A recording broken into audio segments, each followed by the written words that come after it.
Rhyming is a phonemic awareness skill, meaning that it's all about manipulating oral language. Rhyming encourages play with language and the sounds within words.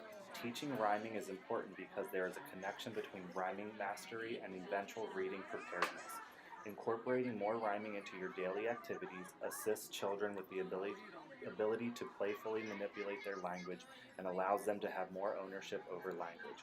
Rhyming is an early activity that leads to learning how to read and write.